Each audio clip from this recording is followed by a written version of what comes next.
आपने कहीं पर ये कहा था, और क्योंकि बहुत सी चीज़ें ऐसा लगता है कि जब हम इंटरनेट पर सुनते हैं तो ऐसा लगता है कि यार बस बोल दिया जब मन में आया बात, कैसे कैसा, ये कैसे, हाउ इज इट पॉसिबल। आपने एक बात कही थी कि हर 32 साल में डिज्नी, आपने नाम लिया था, और आपने कहा था कि बहुत ही इन्फ्लुएंशियल लोग मिलते हैं, एक चेम्बर में आते हैं और वो डिसाइड करते हैं कि पूरी दुनिया में क्या होगा। बिल्कुल बिल्कुल। How is it possible? देखिए, इस चीज़ को हमको समझना पड़ेगा कि हम बहुत नॉर्मल सवाल मैं लोगों से पूछना चाहूँगा इस समय पे। आज से कुछ साल पहले पाकिस्तान और इंडिया ने हाथ मिलाया, वहाँ के हमारे नेता ने, मैं बात कर रहा हूँ अटल बिहारी वाजपेयी जी के समय पे, ठीक है? हाथ मिलाया गया, पाकिस्तान ने एश्योर किया, उनके उस समय के जो प्रधानमंत्री थे, उन्होंने ये कहा कि हम अटैक नहीं करेंगे। उसके 1.5-2 महीने बाद ही ये चीज़ हो गई। बाद में पता लगा जो उनकी मिलिट्री चला रहे हैं, उन्होंने अटैक करवाया। We all know the name, people can guess in the comments किन्होंने करवाया, ठीक है? लाइकवाइज़ अगर हम बात करते हैं दुनिया के सारे नेशंस में, आपको पता है जॉन एफ कैनेडी जब सेलेक्ट हुए थे इन द यूएस प्रेसिडेंशियल, उन्होंने पहला हर कोई क्या कहेगा कि बनते ही बोलेंगे कि मैं समाज के लिए सब कुछ करूँगा, ये करूँगा। पहला बोला था मैं सीआईए को एलिमिनेट करूँगा, सीआईए को एलिमिनेट करूँगा, क्योंकि उनको क्लियर कट एविडेंसेस दिखे थे कि सीआईए किस लेवल पे ऑपरेट कर रहा है, जितना लोग सोच भी नहीं सकते उस लेवल पे ऑपरेट कर रहा है। आपके सारे दर्शकों से मैं पूछना चाहूँगा, आपने ये देखा होगा एक शो बहुत ही फेमस है नेटफ्लिक्स पे जिसको स्ट्रेंजर थिंग्स कहते हैं, करेक्ट? उसका एक्चुअल नाम क्या था, आपने कभी सोचा है? थोड़ा होमवर्क दे देते हैं लोगों को। आपको पता है वो ऑब्वियसली रियल इंसिडेंट्स थे जिनका थोड़ा-सा इन्फ्लुएंसेस लिया गया है। एक प्रोजेक्ट हुआ था, प्रोजेक्ट मॉन्टेक, चलिए बता ही देते हैं। प्रोजेक्ट मॉन्टेक सीआईए के फाइल्स में क्लासिफाइड है ये। सो प्रोजेक्ट मॉन्टेक में ब्रेन को लेके काफ़ी सारे एक्सपेरिमेंट्स किए जा रहे थे। ब्रेन्स में ल्यूब लगाए जा रहे थे ताकि आपके ब्रेन्स को कंट्रोल किया जा सके। आप सोचो ना, आपके अगर मैं मस्तिष्क को, आपके ब्रेन को, आपके माइंड को मैं काबू कर लूँ, तो मेरा तो काम खत्म हो गया ना। और आप देखिए दुनिया की सारी बड़ी इंडस्ट्रीज़ आपके ब्रेन पे ही तो काबू कर रही हैं। अल्कोहल क्या कर रहा है? ब्रेन पे काबू कर रहा है। ड्रग माफियाज़ क्या कर रहे हैं? आपके ब्रेन पे काबू कर रहे हैं। सोशल मीडिया क्या कर रहा है? ब्रेन रॉट क्या कर रहा है? आपके ब्रेन पे काबू कर रहा है। आपने अगर एक सुना होगा, बच्चों को आजकल एक कार्टून दिखाया जाता है जिसका नाम है कोकोमेलन। कोकोमेलन 200 बिलियन के व्यूज़ बनते हैं। क्यों? क्योंकि वो ओवर सैचुरेटेड कलर्स आपको दिखा रहे हैं और वही म्यूज़िक यूज़ कर रहे हैं जो बच्चों को ट्रांस में ले जाएँगे और वो एडिक्ट करवा देंगे। ये क्या कर रहे हैं? ब्रेन को एडिक्ट कर रहे हैं। आप अगर एक सिंपल सी चीज़ देख लीजिए, although I am getting into this fitness, but let me tell you, आज से 10 साल पहले कभी आपने सोचा था 10,000 स्टेप्स चलने चाहिए? अचानक से ये कल्चर कहाँ से आ गया कि 10 आपने कहीं सुना था? 10 साल पहले, 15 साल पहले कॉमन लोग बोल रहे हैं 10,000। हमारे गाँव वाले नॉर्मल बोलते थे, चलते फिरते रहो, तंदुरुस्त रहोगे, चल फिर के जाओ। पर इसको ऐसा भी तो ले सकते हैं कि जब एक देश बनता है तो डेवलपमेंट के लिए बिजनेस आ रहा है, बिजनेस के लिए एप्स आई, और अगर ओबेसिटी आई अमेरिका में बढ़ा तो उसके लिए फिटनेस आ गया। तो इसमें but capitalism at what cost? Capitalism आया भी कैसे? यूएस में बैठे हुए कुछ लोग, उन लोगों ने बैठ के डिसाइड किया कि भाई इंफीरियर प्रोडक्ट्स बनाओ। इंफीरियर बोले क्यों? क्योंकि वहां पर एक कंसेप्ट निकला था कि विमेन की जो लेगिंग्स थी वो इतनी बढ़िया क्वालिटी की बन रही थी कि 15 साल तक और कोई लेगिंग्स की जरूरत नहीं पड़ेगी। अब एक बात बताइए, कैपिटलिस्ट सोसाइटी अगर 15 साल तक एक ही लेगिंग चलेगी तो धंधा नया कैसे बनेगा? तो दे केम अप विद 3 कंसेप्ट। लोगों के दिमाग को करप्ट कर दो। कैसा? बोले पहला एक्सपायरी डेट लेके आओ। जरूरी नहीं है सब में एक्सपायरी, इन लोगों ने जानबूझ के डाला एक्सपायरी। जो इंजीनियर अच्छे प्रोडक्ट्स बनाता था उसको सूली पे चढ़ाओ, उस पर केसेस लगा दो। तो just imagine the agony, just imagine pain उस इंजीनियर का कि भाई मेरे को फोर्स्ड है कि मैं अपना बेस्ट नहीं बनाऊंगा, मैं अपना 10th बेस्ट बनाऊंगा, क्योंकि बेस्ट बना दिया तो मैं जिंदा नहीं रहूंगा। दूसरी चीज वहां पे पहला आप खुद देखे ना, बचपन के आपके घर के टीवी, बचपन का वो नोकिया का फोन, वो 10-10 7-7 साल तक कुछ नहीं, और आज ऐसे अपग्रेड आने के बाद हर 2-3 साल में हमको सारी चीजें चेंज करनी पड़ रही है। हैंग हो जाता है फोन। इसको कहते हैं एब्सोल्यूट ऑब्सोलेंस, ऑब्सोलेंस करवाया जाता है। ये सोची समझी चाल है।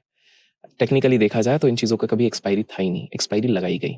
और तीसरे इन चीज़ों ने सबसे बढ़िया 3 चीज़ें और लगा, 2 चीज़ें और लगाई। एक लगाया क्रेडिट, कि भाई देखो वेज वर्कर्स उस समय पे सबसे ज़्यादा थे, मैं इंडस्ट्रियल रेवोल्यूशन की बात कर रहा हूँ। तो बोले तो वेजेस मिलने, वेजेस में इंसान कितना ही खरीद सकता है, इसके पास पैसे की कमी है, हम पैसे तो उससे निकलवा ही लेंगे, काम करते हैं, उसको वेजेस देते हैं। वेजेस के बाद क्रेडिट देते हैं, हर जगह एडवर्टाइज करो क्रेडिट क्रेडिट, कि भाई आपकी औकात 100 रुपये की होगी लेकिन आप 1000 की चीज़ खरीद सकते हो, बाद में आप पैसे देना। उसके बाद इंटरेस्ट में पूरा वसूलेंगे। आज पूरी दुनिया कितनी डेट में फंसी है। इंडिया की सेविंग्स कल्चर खत्म होती जा रही है because of debt in the Gen Z. जितना क्रेडिट कार्ड, आप लोगों के पास सैलरी 30,000 की होती है और आपको 1.5 लाख रुपए का आईफोन लेना है, करेक्ट। क्योंकि ब्रेन वॉश कर दिया गया भैया आईफोन। क्योंकि किसी भी पार्टी में जाओगे फोटो, अरे भाई उसके पास आईफोन है, उसके फोन से लेते हैं ना, करेक्ट। जबकि एक यूएस का एक व्लॉगर है, उसने एक बहुत बड़ी एक्सपेरिमेंट किया, वो हर साल टेक का जो टेक व्लॉगर्स बोलते हैं जी। वो कंपेयर करता है। उसने बड़ा इंटरेस्टिंग, उसने फोटोज डाले, वो कभी ये नहीं बताता था कि ये कौन से फोन से लिया हुआ है, और उसमें पूछा कि बोले इनमें से कौन सा लग रहा है आईफोन, इनमें से कौन सा लग रहा है गूगल पिक्सल। सबने सबसे बढ़िया फोटो पे लिखा आईफोन, वो एक्चुअली गूगल पिक्सल के निकलते हैं।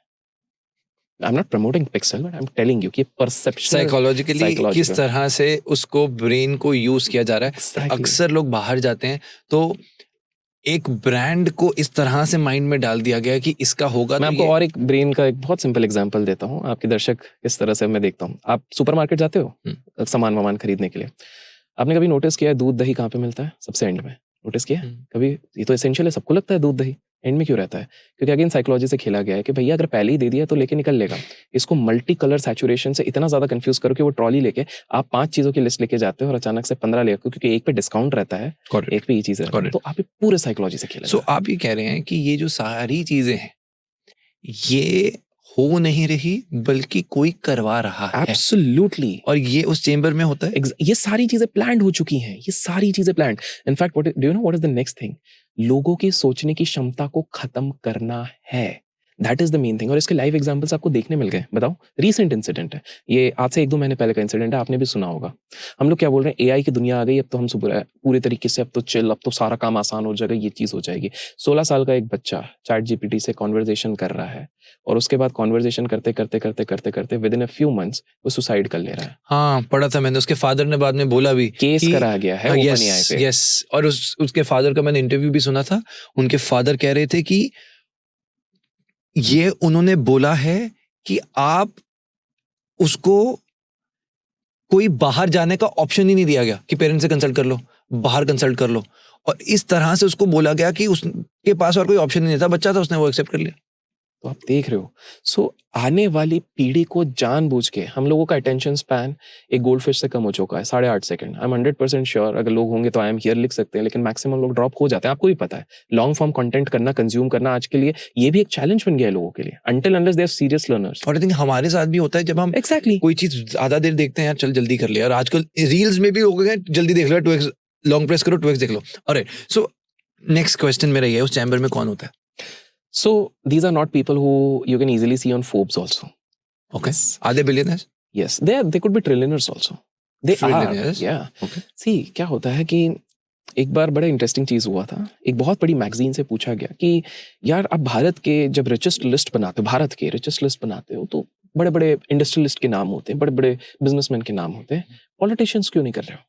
सामने वाले ने, एडिटर ने रिप्लाई किया कि अगर पॉलिटिशियंस की एग्जैक्ट वेल्थ हम डालने लग जाए ना तो पहले टॉप 100 पॉलिटिशियंस ही हो जाएंगे। This was the statement. Do you know Putin का रिकॉर्डेड ही कितने ज्यादा billions of dollars of wealth है? अगर उनके सारी, ये तो रिकॉर्डेड वाली की बात कर रहे हैं, बाकी सारी चीजें लगा दें तो वो सारी चीजें। तो इस चेंबर में इस तरह के लोग रहते हैं जो डिसीजन मेकर्स हैं, जो डिसाइड करते हैं ऑन अ ग्लोबल स्केल की क्या सारी चीजें चल रही हैं। आप एक चीज नोटिस करो कि जितना इंसान एक बड़े लेवल पे है ना, वो ये छोटी मोटी चीजों से उसको मतलब ही नहीं है। इलॉन मस्क कभी ये नहीं बात करेगा, मतलब हल्का फुल्का पोल्यूशन क्या हो रहा है, ये क्या हो रहा है, वो सीधे बात करेगा कि प्लैनेट चेंज करना है, मंगल ग्रह पे जाके बैठना है। आपने नोटिस करा? तो क्या आप ये इशारा दे रहे हो कि पुतिन, इलॉन मस्क, आप समझिए, समझदारों को इशारा काफी है। दीज पीपल, आपको बहुत सिंपल एक एग्जांपल देता हूँ। आपको पता है सबने ये देखा, अब कुछ लोगों को लगेगा ये तो कंट्रोवर्शियल स्टेटमेंट है, लेकिन मैं 2 चीजें बताता हूँ, आप जाके चेक करो। एक बहुत बड़ा कॉन्फ्रेंस हुआ, उसमें एक टेक कंपनी के बिलियनर ने, जिसको हम सब जानते हैं, नाम मैं नहीं ले रहा हूँ, उसने जाके एक स्टेटमेंट दिया कि हमारे पूरे देश को, specifically United states of America को तैयार रहना चाहिए, कभी कोई बहुत बड़ा डिजीज आ गया तो हम क्या करेंगे। 2019 की बात कर रहा हूँ मैं। कोई बहुत बड़ा डिजीज आ गया तो क्या करेंगे, हमारे हर चीज का प्रिवेंशन बनाना चाहिए। उन्होंने एक स्टेटमेंट दिया, ठीक है, दैट्स फाइन। उसके बाद क्या होता है, उसके बाद 2019 तक काफी बड़े बड़े बड़े बड़े लोग रहते हैं जिन्होंने 2017 से 19 के बीच में हार्डली कोई इन्वेस्टमेंट किया रहता है। उनके कैश रिजर्व्स पाइल अप हो रहे थे बहुत सारे इन देयर इंडस्ट्रीज, क्योंकि उनको, देखिए समझदार व्यक्ति, देखो आम आदमी क्या करेगा कि भैया 100 रुपए की चीज 120 की भी हो रही है और ट्रेंड चल रहा है तो वो 120 में भी लेगा। समझदार व्यक्ति वेट करेगा, वो 100 रुपए की चीज जब तक 70 की नहीं होगी, मेरे को वैल्यू 100 की चाहिए लेकिन 70 की नहीं होगी तब तक मैं नहीं लूंगा। लेकिन मौका मिल ही नहीं रहा था। और अचानक से 2020 ऐसा मौका आया कि 36 मंथ्स में रिकॉर्ड, दुनिया में आज तक कभी इतने जल्दी रिबाउंड नहीं हुआ, इतना ज्यादा इन्वेस्टमेंट आया, एज इफ सारे लोग इसी दिन का इंतजार कर रहे थे। ऐसा कैसे हो सकता है? इतना ज्यादा कोइंसिडेंस की उसी टाइम पे ये सारी चीजें हैं। कुछ एलिगेशन चाइना पे भी लगी कि ये चीज मैन्युफैक्चर की गई। आप लोगों ने पढ़ा होगा कि चाइना पे भी लगा कि ये सारी चीजें मैन्युफैक्चर की गई हैं, काफी सारी चीजें। So lot of things they are controlling. Bill Gates लगभग 250 करोड़ की एक किताब खरीदते हैं। अभी एससीओ समिट होता है, रशिया, अमेरिका तो बाद में बहुत ज्यादा परेशान हो गया था वो लिख रहा था